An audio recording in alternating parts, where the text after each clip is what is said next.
你好，这是留日生活博主老孙，来自日本富山市。非常感谢你经常收看我拍的视频。如今已进入秋季，天气逐渐转凉，早晚温差也开始变大。对于糖尿病患者来说，在这一期间更应注意日常的保健，避免血糖升高。糖尿病患者除了要严格听从医嘱，服用降糖药或注射胰岛素，还应调节好饮食，控制好每天摄入的总热量。另外，坚持适当的运动对于控制血糖也是必不可少的措施。由于糖尿病患者的体质比较特殊，在通过运动降血糖的时候，不能盲目，应注意以下几点。第一点，要达到一定的运动强度。糖尿病患者的运动应达到一定的强度，才可以起到辅助降血糖的作用。一些患者觉得在家里动动手脚，做做家务就算是运动了，其实这些运动量远远不够，也达不到降血糖的效果。建议患者选择一些中低强度的有氧运动，例如快走、慢跑、打羽毛球等等，这样才可以达到锻炼的效果。不过患者也要注意避免过于激烈的运动，否则有可能诱发低血糖。第二点，要选择合理的运动时间。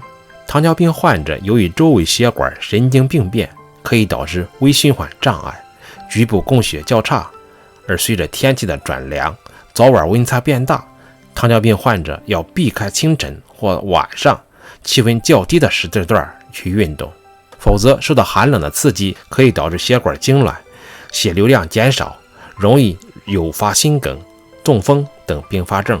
建议患者在中午或下午天气转暖之后再出门运动。第三，不能空腹运动。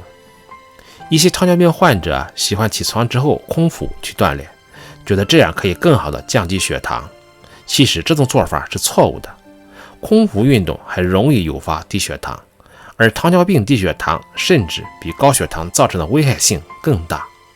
因此，如果要进行晨练，也一定要吃过早餐，休息半小时左右再出发，并且运动过程当中可以随身携带一些饼干等小零食，以备不时之需。第四点，运动前要进行热身。秋冬季气温较低，如果不热身就突然锻炼，很容易因身体不适应而造成损伤。因此，糖尿病患者运动前应做好热身。体质较好的患者可以通过慢跑来热身，身体虚弱、年龄较大的患者呢，也可以通过简单的伸展活动来热身，这样可以减少身体损伤，同时也可以使肌肉、关节等活跃起来，提高锻炼的效果。第五点，要长期坚持。糖尿病患者想通过运动控制血糖，一定要长期坚持，养成规律的运动习惯。建议每周至少坚持4到5天的运动，每次运动时间应当在30分钟以上，每周的总运动量不得少于150分钟，这样才可以达到更好的效果。运动对糖尿病患者控制血糖有很大的帮助，但是患者在运动过程当中一定要采取科学合理的方式，做好以上几点，这样呢才可以帮助患者更好的稳定血糖。另外，糖尿病患者在平时也要注意定期检测血糖，随时关注自己的血糖变化。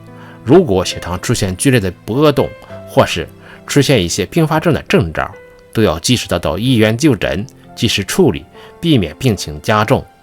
如果我的视频对你有帮助，请你点赞、留言或分享给你的朋友和家人。你的鼓励和支持是我前进的动力。谢谢你的陪伴和观看，我们下个视频再见。